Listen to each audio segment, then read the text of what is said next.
중국에서 어느 남자가 3명의 아내를 두었던 사람이 있었습니다. 30대 중반의 남자인데요.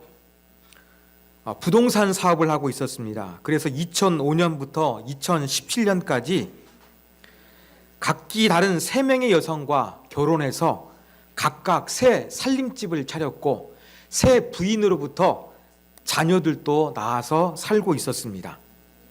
2015년 첫 번째 부인과 결혼식을 올린 이 중국인 장 씨는 부동산 사업을 했거든요. 아시다시피 중국이 부동산 사업이 이렇게 경제에 따라 가지고 환란기라서 여기저기 바쁘고 돈을 많이 벌었나 봅니다. 그래서 출장도 잦았고 그러다가 상담하는 사람들 가운데서 미모의 20대 여성을 만나게 되었습니다. 그들에 대한 마음이 사랑으로 발전하게 되었고 또 자기가 결혼했다는 것을 속이고 그 20대 2명의 여인과 두 번째 부인, 세 번째 부인과 연달아 결혼하게 되었습니다. 직업의 특성상 이렇게 부동산 사업 때문에 출장이 잦아가지고 자기의 아내를 감쪽같이 속이면서 3년 동안 이렇게 살았습니다. 그런데 지내다 보니까 이 새 살림하기 위해서 돌아다니는 것이 너무나 힘들고 어렵습니다. 그래서 어떻게 했느냐? 이 사람이 장수성에 쿤산이란 도시가 있는데 거기에 전부 다 새 아내를 전부 다 불러 모아가지고 반경 1km 이내에 아파트 한 채씩 다 얻어줬습니다. 그래가지고 그 새 집을 1년 동안 돌아다니면서 또 그 집을 안 갈 때에는 나 출장 간다 하며 속이고서 그렇게 1년 동안 잘 지내고 있었습니다. 그러던 어느 날 두 번째 부인이 우연히 남편의 핸드폰을 봤는데 사랑한다는 문자를 보게 된 겁니다. 의심하게 되었고 남편을 추적하게 되었고 드디어 첫 번째 아내와 함께 있는 모습을 목격하게 된 거였습니다. 어떻게 했느냐? 남편에게 다 이야기해가지고 이실직고하게 만들었습니다. 그러니까 자기의 남편이 이렇게 새집 살림한 것을 알게 되었습니다. 법적으로는 첫 번째 아내하고 혼인신고를 끝냈고 두 번째 아내와 세 번째 아내는 어떻게 했느냐? 그 혼인신고서를 가지고 와가지고 작성해놓고 이 당국에는 제출하지 않는 그러한 상태였기 때문에 이 두 번째, 세 번째 부인의 입장에서는 남편이 자기를 속인 것이 됐거든요. 그래서 경찰에 사기 혐의로 자기의 남편을 고소했습니다. 이 사실을 알게 된 두 번째 아내도 남편을 고소했습니다. 그리고 법적으로 유일하게 인정되는 첫 번째 아내도 이 사실을 알게 되어가지고 너무나 큰 충격을 받아가지고 남편에게 이혼 소송을 제기하게 되었습니다. 아마 이 남자는 이 일부 일처만 허락하는 중국의 법에 의해서 최대 한 2년 정도 감옥에 살다가 이제 출소하게 될 것입니다. 이제 중국에서 이러한 소식이 알려지다 보니까 인터뷰를 했습니다. 세 번째 부인은 이렇게 이야기했습니다. 남편은 집을 자주 비우는 것 빼놓고는 훌륭한 남편이었다. 그리고 두 번째 부인 역시 저녁 식사 이후에는 항상 설거지를 도맡아 했을 만큼 배려가 많고 사려가 깊은 사람이었다. 이렇게 인터뷰를 했습니다. 비록 새 가정을 꾸리고 있었으나 그 사람이 나름대로 각자의 가정에서는 부인들을 사랑했고 또 그 가족에 있을 때에는 최선을 다해서 배려하는 모습으로 살았던 모습을 우리가 여기에서 알 수가 있는 것입니다. 여러분, 그래서 이 남자가 이제 또 인터뷰를 했는데 뭐라고 했느냐?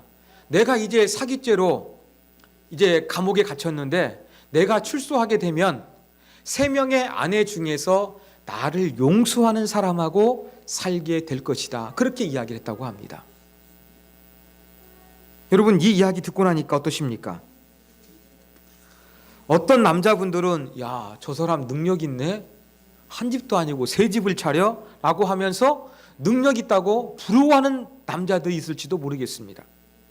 혹시 여성분들 중에서는 돈을 벌어다 주지 못하는 착하고 무능한 남편보다 조금 바람을 피우더라도 이렇게 월급을 많이 갖다 주는 그러한 남편이 낫다. 이렇게 생각하면서 받아들일 분도 혹시 이 자리에 계실지도 모르겠습니다. 여러분, 이러한 모습이 전부 다 인간의 어떤 모습이냐? 죄악으로 타락한 모습입니다. 여러분, 구원받기 이전에 타락한 인간의 모습은 사람을 죽이고 부모를 살해하고 형제를 속이고 죽이는 이러한 어떤 반인륜적인 모습이 죄악만이 아니라 평범한 사람이에요. 평범한 가장이에요. 죄를 저지러도 선한 모습이 있는데 그 모습이 바람직하지 못한 모습으로 감추어져 있는 이것이 바로 인간의 참된 모습이요 죄악된 모습이라는 것입니다. 인간은 성경은 모두 죄인이라고 말합니다.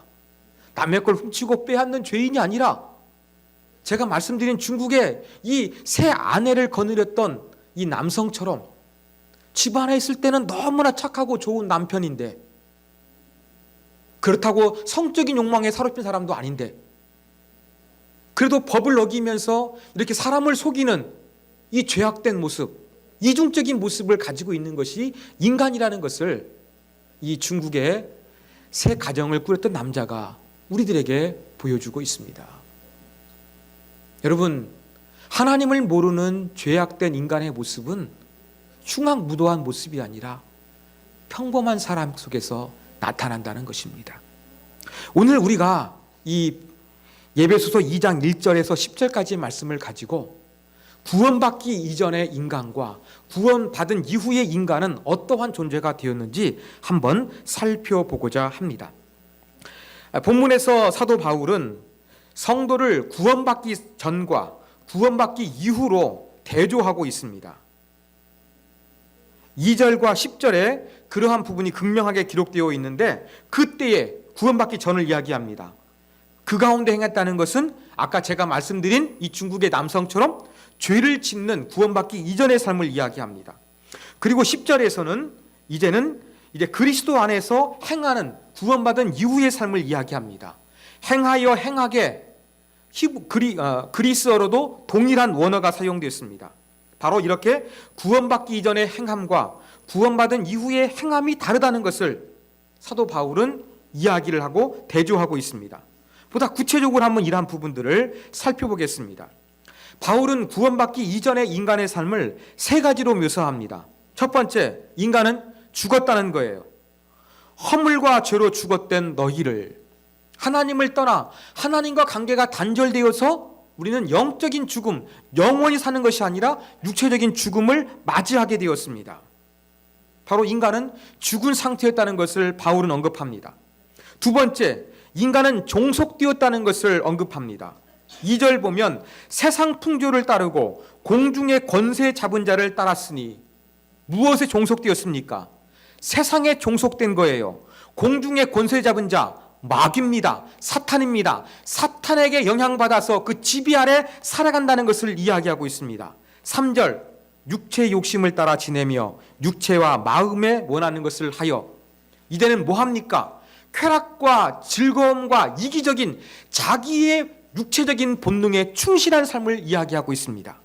이렇게 두 번째, 인간은 세상에 종속되고 자기 이기적인 욕망 가운데 종속되고 악한 사탄의 영향력 아래 종속되는 삶을 살고 있음을 바울이 언급했습니다. 마지막 세 번째, 인간은 저주받은 존재였다고 묘사하고 있습니다. 3절 보면 구원받기 이전의 인간은 본질상 진노의 자녀였다 이렇게 표현합니다. 여러분, 본질상이라는 것은 바로 무엇이냐면 태생적으로 하는 의미예요. 즉 인간은 태어났을 때부터 진노의 자녀라는 것이죠. 무슨 말입니까? 인간은 태생적으로 선천적으로 죄악된 존재로서 태어났다는 것입니다. 이렇게 바울은 구원받기 전 인간, 죽은 상태였다, 종속된 상태였다, 그 다음에 저주받은 상태였다, 이러한 것들을 하면서 아주 인간의 상황이 절망적임을 이야기하고 있습니다. 그런데 이제 4절 이하에부터는 반전이 일어납니다. 여러분, 우리말 성경에서 4절은 벗이라는 그러나라는 접속사가 들어가 있지 않는데 그리스 원문에는 그러나 하나님으로 시작합니다. 반전이 일어난 거예요. 인간은 이렇게 세 가지 절망적인 상황이었는데 그러나 하나님은 인간에게 은혜를 베풀어 주셨다는 것을 이제 언급하고 있습니다. 자, 하나님이 인간을 구원하셨는데 구원을 표현하는 여러 가지 단어들이 등장하고 있습니다. 자, 하나님 어떠한 분입니까? 인간에게 긍휼을 베풀어 주셨어요. 5절 은혜를 베풀어 주셨어요. 7절 자비를 베풀어 주셨어요. 8절 은혜를 베풀어 주셨어요. 이렇게 긍휼, 자비, 은혜 이러한 사랑을 베풀어 주셔서 절망 가운데 있는 인간을 하나님께서 구원해 주셨다. 이렇게 표현하고 있는 것입니다. 자, 하나님이 구원해 주셨는데 인간이 한 게 있습니까? 인간의 행위가 있습니까? 공로가 있습니까? 전혀 없습니다. 하나님께서 일방적으로 우리 가운데 이러한 자비와 긍휼과 은혜를 베풀어 주신 거였습니다. 그래서 하나님께서 우리를 구원해 주신 거예요. 어떻게 구원해 주셨느냐? 5절과 6절을 보면 정말로 멋지게 표현하고 있습니다. 자, 화면을 보시고 5절, 6절 같이 한번 읽겠습니다. 허물로 죽은 우리를 그리스도와 함께 살리셨고 또 함께 일으키사 그리스도 예수 안에서 함께 하늘에 앉히시니. 여러분, 부활하신 분이 누굽니까? 예수님이죠. 승천하신 분이 누굽니까? 예수님이시죠. 근데 누구와 함께 했다고요? 우리와 함께 했다고 이야기하고 있어요. 우리와 함께 살리셨고 우리와 함께 일으키셨고 우리와 함께 하늘에 앉히셨다고 이야기하고 있습니다. 여러분이 지금 어디에 계십니까? 세움교회 예배당 가운데 앉아 있잖아요. 그렇죠? 그런데 성경은, 바울은 어떻게 이야기합니까? 우리가 지금 하늘에 앉아 있대요. 우리가 장차 하나님 나라에 가게 될 때 미래형으로 하나님 나라의 우편에 앉는다라는 표현을 씁니다. 그런데 사도 바울은 예배소서에만큼은 이미 이루어진 과거형으로 쓰고 있는 거예요. 이미 예수님처럼 하나님 보좌 우편에 우리도 함께 앉아 있다, 이렇게 묘사하고 있다는 것입니다. 이게 뭘 의미합니까? 왜 사도 바울은 이런 표현을 쓰고 있는 것일까요? 비록 우리 몸은 이 땅 가운데 살고 있지만 하나님께서 우리를 구원해 주셔서 영적인 차원에서는 이미 우리가 하늘에 있는 존재예요. 하늘에 하나님과 있는 존재라는 것을 바울이 보여주기 위해서 이러한 과거형을 사용하고 있다는 것입니다. 이게 바로 하나님께서 우리를 구원해 주신 신분상의 극적인 변화인 것입니다. 얼마나 귀한 존재인지 또한 10절에 기록되어져 있습니다. 10절에 보면 우리는 그가 만드신 바라, 그렇게 이야기하고 있어요. 여기에서 만드신 바라고 번역된 그리스어는요, 포이에마라는 단어입니다. 아마 들어보셨을 거예요. 포이에마. 원래 만들어진 것, 이루어진 것을 의미하기도 하고, 세속 그리스어에서는 이 단어가, 포이에마가 이 장인이나 공예가가 만든 물건이나 작품을 의미할 때 포이에마라는 단어를 사용했습니다. 성경에서도 포이에마, 우리를 하나님의 작품으로 묘사하고 있다는 것입니다. 하나님이 우리를 구원하셔가지고 작품으로 새롭게 하신 거예요. 누구든지 그리스도 안에 있으면 새로운 피조물이라 그랬는데 예수 그리스도를 통해서 우리가 하나님의 포이에마, 하나님의 작품으로 새롭게 변화됐다는 것을 이야기하고 있습니다.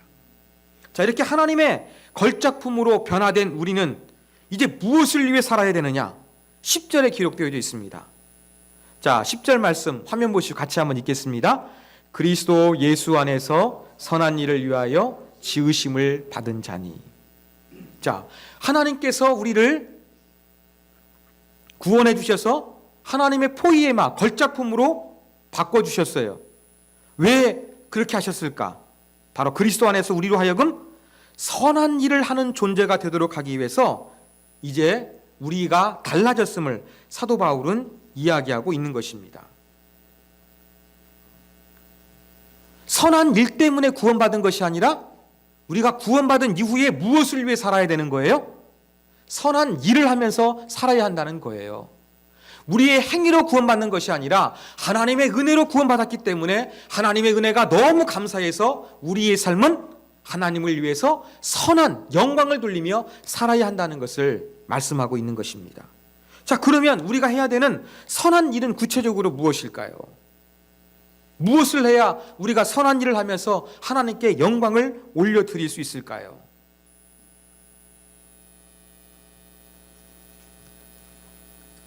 여러분, 이 선한 일로 번역된 그리스어 원문에 보면은요, 복수형으로 되어 있습니다. 선한 일들. 전도하는 거, 봉사하는 거, 예배 드리는 거, 기도하는 거 딱 한 가지가 아니라는 거예요. 많은 것들이 포함된다는 거예요. 선한 일들 가운데. 그러면 바로 선한 일들이라고 한다 그러면 우리 삶이 총체적으로 전체적으로 뭐 해야 됩니까? 하나님의 영광을 위해서 하나님을 기쁘시게 하는 것이 가득한 모습으로 예수 그리스도를 통해서 닮은 모습을 통해서 하나님께 영광이 되는 예수의 향기를 나타내는 그러한 삶으로 살아가는 것이 우리가 구원받은 이후에 살아가야 될 삶의 모습이다. 그렇게 말할 수가 있을 것입니다. 여러분, 요리하는 것도 작품입니다. 그죠? 요리하는 것도 작품이에요. 요리하다 보면 이렇게 멋지게 맛뿐만 아니라 색깔도 냅니다.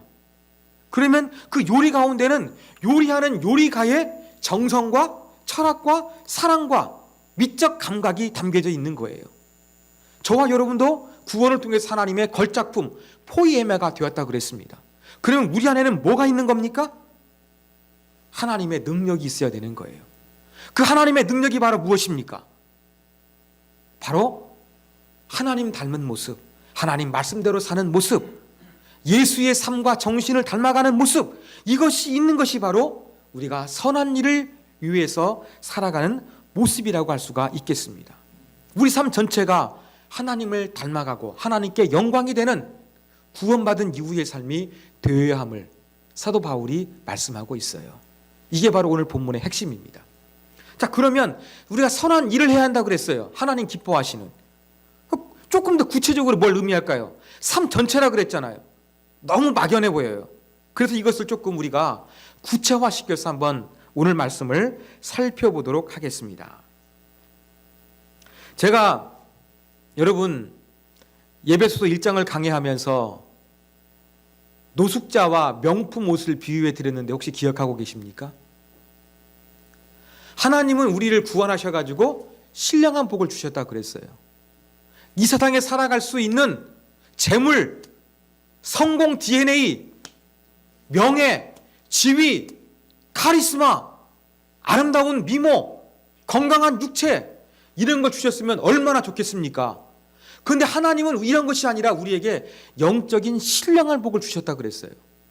제가 그 말씀을 드리면서 하나님은 우리 가운데 그 노숙자가 아무리 세상에 좋은 것을 가지고 있다 할지라도 명품 옷을 입어도 몸을 씻지 않으면은 옷이 그냥 명품 옷이 냄새 나는 걸레가 되고 맙니다. 그래서 하나님은 먼저 우리 가운데 이 세상의 기준으로 좋은 것을 주시기 전에 노숙자가 그 생각을 바꾸고 그 더러운 것을 깨끗이 씻어내야 명품 옷을 입어야 멋진 자태가 나타나는 것처럼 하나님이 우리 가운데 신령한 복을 주셨다는 것은 이 세상을 잘 살기 위한 복이 아니라 먼저 하나님의 자녀로서의 아름다운 자아의식, 이것을 가질 수 있도록 우리를 바꾸어 주셨다는 것을 제가 말씀을 드렸습니다. 오늘 말씀도 이와 연결지어서 우리가 생각해 볼 수가 있습니다. 사랑하는 여러분, 우리가 하나님을 위해서 선한 일을 한다는 것은 구체적으로 바로 무엇이냐? 먼저 우리 존재가요, 하나님 보시기에 아름다운 존재가 되어야 되는 것입니다. 행동으로 전도하고 봉사하고 섬기는 거 좋아요. 그러나 먼저 우리 존재가 하나님의 걸작품이 되어야 되는 거예요. 하나님의 명품이 되어야 되는 거예요. 내가 하나님의 명품인데 우리는 스스로에 대해서 나는 하나님의 명품이라 이런 자존감이 없는 거예요. 이러한 부분들을 새롭게 하는 것이 저와 여러분에게는 먼저 우리의 의식 가운데 가장 먼저 필요하다고 저는 분명하게 말씀드리고 싶습니다. 나는 하나님의 걸작품이다. 이런 마음을 가지고 살아야 됩니다. 왜 이것이 필요한가? 제가 예를 통해서 말씀을 드릴게요. 여러분, 저희 교회에 이 가운데 앞에 앉아가지고 출석하셨던 우리 좀 나이가 드신 여성도분이 계셨습니다. 성탄 때에는 한번 그분께서 연주도 한번 하셨죠? 연주도 하셨습니다. 그분 안 보이신 지 좀 됐지만 여러분 왜 안 보이실까 좀 의아해하시죠? 이분은 제 아버님께서 목회하실 때에 부교역자로 있었던 분과 친척분이십니다. 이분은 남녀 호랭교회에 빠졌어요. 그래서 이제 동생분이 자꾸 예수를 믿으라 그러니까 예수를 믿기 위해서 교회를 찾아갔는데 신천지를 찾아갔어요. 그래서 막 얘기하다 보니까 이상해가지고 다시 교회를 옮기라 그래가지고 우리 교회 믿을만 하니까 전주에서 연락을 해가지고 저희 교회 추천해 주셔가지고 파주에서 우리 교회로 나오시게 되었습니다. 우리 장로님 부부하고 신방됐습니다만 이렇게 예배를 드리면서 말씀의 은혜도 받고 또 나름대로 이렇게 보시면 열심히 사모하는 마음이 있어가지고 잘 배우고자 하는 그런 마음도 있었습니다. 그래서 사가족 공부를 이분이 시간 날 때에 교회에 오셔가지고 저하고 1대1 정도로 했습니다. 그러면 조금씩 잘못된 신앙을 바로잡는 가는 과정도 있었습니다. 아마 이 자리에서 같이 그분과 식사하면서 교제하신 분도 계실 거예요. 그분은 이렇게 자기를 소개했습니다. 뭐 하시는 분이냐? 그분은 요양병원에 투자한 분이었습니다. 아는 사람이 요양병원을 차렸는데 조금 돈이 부족해가지고 그분이 투자해가지고 2층을 올렸다 그랬습니다. 그런데 먼저 이 요양병원을 소유하신 분이 몸이 아파가지고 이분이 요양병원을 전반적으로 다 운영하고 있어서 바쁘다.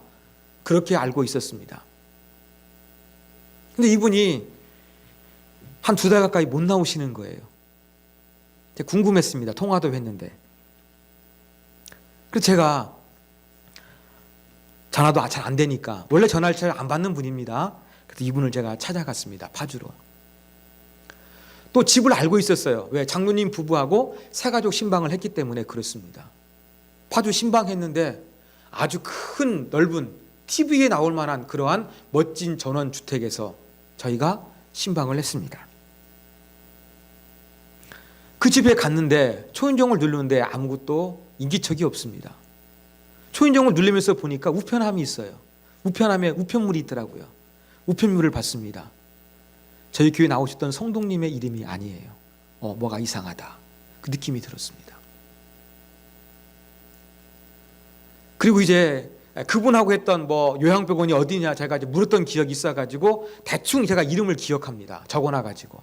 그래가지고 핸드폰으로 막 검색해가지고 파주에 있는 요양병원을 검색했습니다. 연락을 했습니다. 그런 분 모른대요. 한 군데 찾아갔습니다. 모른대요. 조금 있다가 어떻게 이야기하느냐. 기억이 난대요. 근데 그분은 요양병원을 운영하는 분이 아니라 직원으로 근무하다가 6개월 전에 그만뒀습니다. 라는 이야기를 제가 들었습니다. 그분이 요양병원을 운영한 것이 아니라 요양병원에서 직원으로 근무하시는 분인데 우리 교회에서는 요양병원을 운영한다고 그렇게 말씀하셨던 것이었습니다. 제가 교회로 돌아와가지고 우리 1층에 있는 부동산이 있는데 부동산 그 사장님한테 가가지고 등기부 등본을 띄워봤습니다. 아니나 다를까 우리 성도님의 이름이 있는 것이 아니라 낯선 남자분의 이름이었는데 이것은 1976년에 부모로부터 증여받은 그러한 집이지 이 성도님의 소유의 건물이 아니었습니다. 제가 깜짝 놀랐습니다. 왜 거짓말을 하셨지? 이분이 정말로 말씀을 들으면서 뭔가 하나님의 은혜도 체험했고 또 진실되게 믿으려고 하는데 왜 거짓말을 하셨지? 제가 많은 고민을 했습니다. 그때 내린 결론은 뭐냐면 이분이 하나님을 믿는 진실된 마음은 틀림이 없다.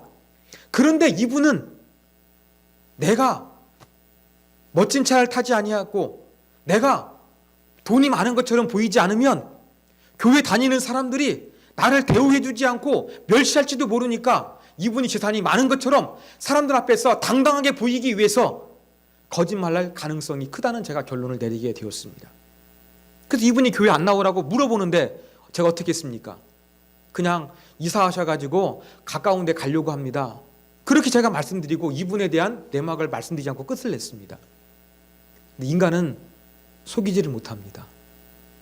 새가족 신방할 때 장로님께서 이분을 위해 가지고 이렇게 선물해 주시면서 이렇게 장로님 성함을 써가지고 그분에게 선물을 했습니다. 이분이 이제 우리 교회를 안 나오신 거예요. 아마 나중에 제가 기억할 때 보건데 제가 막 그 몇 군데 요양병원 전화했으니까 이분이 아는 것 같아요. 그래서 저한테 문자로 목사님 이사했는데 제가 교회 옆에가 있어가 이 교회 나가겠습니다. 그동안 감사했습니다. 이렇게 문자가 온 거예요. 저는 또 내 말 알기 때문에 그렇게 하시라고 제가 그렇게 문자해가지고 이제 끝이 났습니다. 근데 어느 날 우리 장로님께서 그 성도님께서 저 은평구에 있는 모 교회 나간다는 겁니다.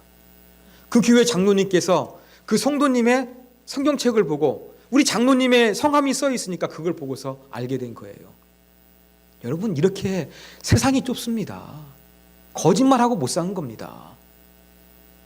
제가 말씀드리고 싶은 요지는 바로 무엇이냐면요, 그분은 정말로 예수를 믿고 싶은 이 종교심이 있어요. 그분이 틀리지 않습니다. 근데 그분의 존재가 바로 뭐예요? 하나님의 걸작품이 못된 거예요. 내가 예수님을 통해서 하나님의 자녀가 되면 돈이 없어도 나이가 들어도 좋은 차를 타지 않더라도 당당해야 되잖아요. 내 존재감이 있어야 되잖아요. 근데 교회 안에서 어떤 의식 가지고 살아가는 겁니까? 남에게 잘 보이고 싶은 거예요. 내가 돈이 많은 것처럼, 내가 과거에 잘 살았던 것처럼 그렇게 보이고 싶어 하는 거예요. 이게 바로 무엇입니까? 인간의 죄악된 모습입니다. 그래서 우리가 예수를 믿어도 먼저 하나님의 걸작품이 되기 위해서 필요한 것은 바로 무엇이냐? 내가 하나님 안에서 어떠한 존재가 되었는가 먼저 이것을 바로 깨닫는 것입니다.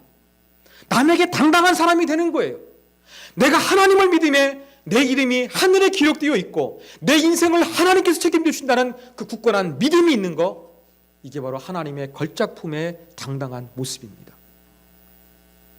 그 성도들에게는 이러한 것이 없지 않았나 저는 생각을 해보게 되었습니다.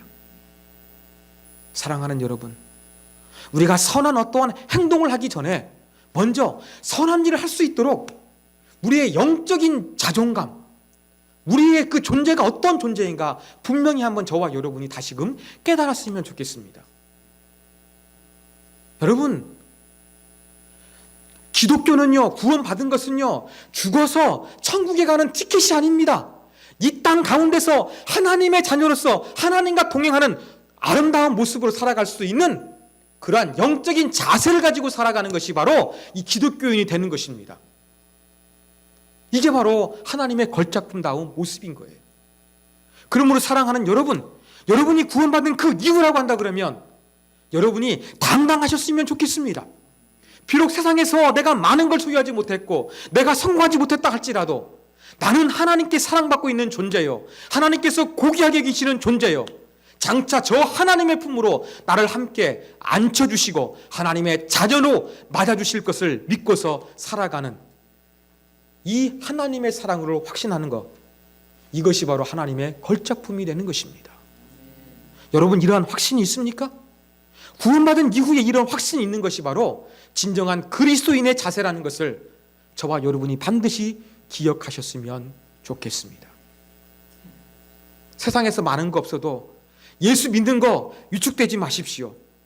내가 지금 돈이 필요하고 물질이 필요한 것 같아도 그게 전부가 아닙니다. 우리의 가치관이 달라져야 됩니다. 우리를 구원하신 주님의 사랑 때문에 우리의 의식이, 우리의 존재가 달라져야 됩니다. 이게 바로 하나님의 걸작품이 되는 것입니다. 또 한 가지 더 말씀드리고 싶은 게 있습니다. 나만 하나님의 걸작품이 아닙니다. 당신도 하나님의 걸작품이라는 의식이 필요합니다.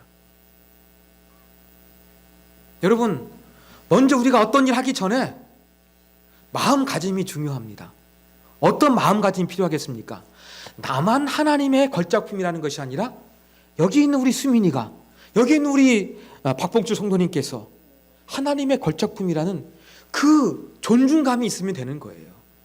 여러분, 뭐 하기 전에 일단 하나님을 믿는 자녀로 간다 그러면 세상적인 기준으로 하나님 믿는 자녀들을 바라보시지 아니하셨으면 좋겠어요. 나만 하나님의 걸작품이 아니라 이 자리에 앉아있는 나이가 많건 적건 많은 걸 소유했건 못했건 눈이 좋건 나쁘건 관계없습니다. 하나님 믿으면 나뿐만이 아니라 모든 하나님의 사람이, 여기 있는 모든 성도분 한 분이 이분도 하나님의 걸작품이라는 그러한 마음을 가지고 우리가 사람들을 바라보는 자세가 필요합니다. 이렇게 나 자신이 어떤 존재인가를 깨닫고 내 옆에 있는 지체들이 어떤 존재인가를 깨닫게 되면 착한 일들은 그 다음에 자연스럽게 이루어질 수가 있는 것입니다. 우리가 구원받은 그 이후 하나님의 새로운 존재가 되었습니다. 하나님의 포이에마, 걸작품이 되었습니다. 여러분, 세상적인 기준으로 여러분 자꾸 생각하지 마십시오. 하나님이 여러분을 구원하시고 여러분에게 주시고자 하는 최고의 우선순위는 이 세상에서의 성공과 물질과 건강이 아닙니다. 그것은 다음 것입니다. 너희는 먼저 그의 나라와 그를 구하라. 그리하면 이 모든 것을 너희에게 더하시라 그랬어요. 하나님이 먼저 주시고자 하시는 그 목적을 가지고 바라보십시오. 하나님의 걸작품은 먼저 하나님의 눈높이로 나를 바라보는 것입니다. 그리고 나뿐만이 아니라 내 옆에 있는 믿음의 지체들도 하나님의 걸작품이기 때문에 그를 존중하고 그를 배려하고 그를 사랑하고 그를 가까이 할 수 있는 마음 자세임을 저와 여러분이 기억하면서 하나님의 걸작품으로 살아가고 존중하는 우리 모두가 되기를 주님의 이름으로 축원합니다.